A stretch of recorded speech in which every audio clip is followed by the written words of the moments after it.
गौरी लक्ष्मी या सणांची सर्वांचीच लगबग सुरू आहे. पण ज्या वेळेला आपण आपल्या घरामध्ये गौरी आवाहन करतो, गौरीला घरामध्ये घेतो, म्हणजे गौरीची स्थापना करतो, त्यांचे पूजन करतो गौरी आव्हानच्या दिवशी. आणि 2025मध्ये गौरी आव्हान हे 31 ऑगस्टला आलेलं आहे आणि त्याचा मुहूर्त हा संध्याकाळी 5:30पर्यंतच आहे. त्यामुळे 5:30च्या अगोदरच आपल्याला 5:30 अगोदरच गौरीचं आव्हान करायचं आहे. आता गौरी आव्हान म्हणजे एक महत्त्वाची गोष्ट आहे, कारण 3 दिवस ह्या गौरी आपल्या घरामध्ये राहतात. आव्हान करताना हे 2 शब्द जर बोलले तर लक्ष्मी घरात वर्षभर टिकून राहील आणि गौराई घरामध्ये वर्षभर टिकून राहील. ते 2 शब्द कधी बोलावे, कुणी बोलावे, कसे बोलावे याविषयीची सर्व माहिती या व्हिडिओच्या माध्यमातून तुम्हाला मिळणार आहे. त्यामुळे व्हिडिओ हा स्किप न करता शेवटपर्यंत पहा. चॅनलवर नवीन असाल, अद्याप चॅनलला सबस्क्राईब केलेलं नसेल तर चॅनलला सबस्क्राईब करा, कारण असेच नवीन महत्त्वाचे माहितीपूर्ण व्हिडिओ तुमच्यापर्यंत तुमच्या स्क्रीनवर अगोदर पोहोचतील आणि त्याविषयीची माहितीही तुम्हाला मिळेल. तर गौरी आव्हान करताना हे 2 शब्द आपल्याला बोलायचे आहेत आणि त्याचबरोबर गौरी आव्हान कसं करावं हेही सुद्धा महत्त्वाची गोष्टच आहे. आणि गौरी आव्हान कुणी करावं? बघा, आपल्या घरातील जी कुलस्त्री असते, जी सर्व घराचा भार सांभाळते, तीच अगोदर आपली ग्रहलक्ष्मी असते आणि त्या ग्रहलक्ष्मीनेच गौरी आव्हान करायचं असतं. आणि त्या ग्रहलक्ष्मीने अगोदर आपल्या घरात ज्या गौराई आहेत, जे मुखोटे आहेत, ते मुखोटे काढायचे. तुमच्याकडे जशी पद्धत असेल त्या पद्धतीने त्याला गव्हावर किंवा तांदळावर ताटामध्ये त्या गौराई ठेवायच्या. पण ताटावर ठेवताना त्यावर कुंकवाने स्वास्तिक काढावं, कारण स्वास्तिक हे शुभचिन्ह आणि गौरीचं आव्हान करताना या शुभचिन्हावर गौरीला ठेवावं त्यांचे मुखोटे. आणि ते मुखोटे नंतर तुळशीची पूजा करावी आणि तुळशीच्या जवळ गौराईची सुद्धा पूजा करावी, कारण तिथून गौराई आपल्या घरात आपल्याला आणायचे आहेत. तुळशीच्या जवळ गौराईची पूजा करावी.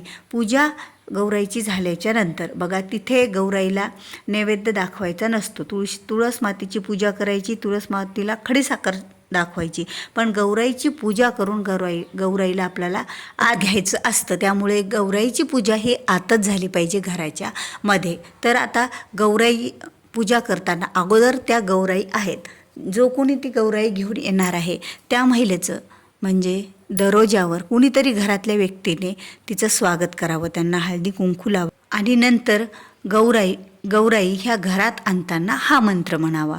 तर ते 2 शब्द कोणते आहेत बघा, तर आली आली गौराई कशाच्या पावलाने, आली आली गौराई सुख शांतीच्या पावलाने, आली आली गौराई कशाच्या पावलाने, आली आली गौराई धन संपत्तीच्या पावलाने, आली आली गौराई कशाच्या पावलाने, आली आली गौराई संपत्ती आणि संततीच्या पावलाने, आली आली गौराई कशाच्या पावलाने, आली आली गौराई सोन्या मोत्याच्या पावलाने. असंच म्हणत गौराईला घरात घ्यावं. आणि आपण ज्या जाग्यावर महालक्ष्मीची स्थापना 3 दिवसासाठी करणार आहोत त्या ठिकाणी किंवा अगोदर देवघरात ह्या गौराईला न्यावं. देवघरामध्ये गौराईची पूजा करावी, तिथे गौराईची आरती करावी आणि जो काही फराळाचा नैवेद्य झालेला असेल तो गौराईला तिथे दाखवून घ्यावा. आता ही पूजा इथपर्यंत. आणि त्यानंतर ज्या वेळेला गौराई आपण मकरामध्ये उभ्या करतो सायंकाळी आव्हान झाल्याच्या नंतर, तर त्यावेळेला सुद्धा ज्यावेळेला तुम्ही गौराई उभ्या करताना सुद्धा मंत्र म्हणायचा आहे. ओम महालक्ष्मे नमः, ओम महालक्ष्मे नमः. असं कुणीतरी घरातल्या एका व्यक्तीने आपल्या हा मंत्र चालू ठेवायचा.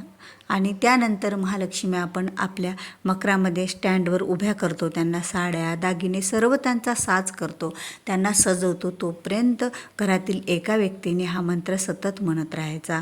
आणि ही गौराईची स्थापना झाल्याच्या नंतर गौराईची आरती करावी. गौराईंना त्या दिवशीचा जो नैवेद्य असेल तुमच्याकडं प्रथेनुसार तो दाखवावा आणि घरातील सर्व व्यक्तींनी गौराईच्या दर्शन घ्यावं आणि म्हणायचं, आज गौराईमध्ये तुम्ही आमच्या घरात प्रवेश केलेला आहे आणि तुम्ही महालक्ष्मीच्या स्वरूपामध्ये आमच्या घरात कायम वर्षभर टिकून राहावं. ही तुमच्या चरणी विनंती आहे असं म्हणून लक्ष्मी मातेचं दर्शन घ्यावं, दोन्हीही गौराईचं दर्शन घ्यावं. म्हणजे जशी तुमच्याकडे प्रथा असेल, कारण कुणीकडे एखादी गौराई मांडतात तर बऱ्याच ठिकाणी एक गौरीसुद्धा मांडली जाते, तर बऱ्याच ठिकाणी 2 गौराईसुद्धा असतात. तर जशी तुमच्याकडे प्रथा असेल त्याप्रमाणे आणि पूजा करावं. आणि जी गौराई घरात आल्याच्या नंतर गौराईची म्हणजे आता ज्यावेळेला मकरात गौराई बसल्या त्यावेळेला लगेच पूजा करून गौराईची आरती करून घ्यावी आणि नैवेद्य जे असेल ते तुमच्याकडे दाखवून घ्यावा.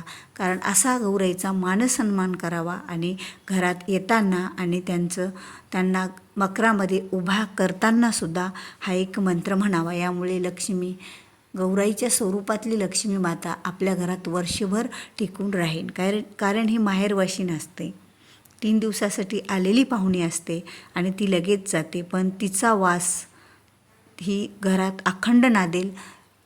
तर हा जर मंत्र आपण म्हटला तर भेटूया पुन्हा अशाच एका नवीन माहितीपूर्ण व्हिडिओसोबत. तोपर्यंत बोलत राहा. श्री स्वामी समर्थ. जय जय स्वामी समर्थ.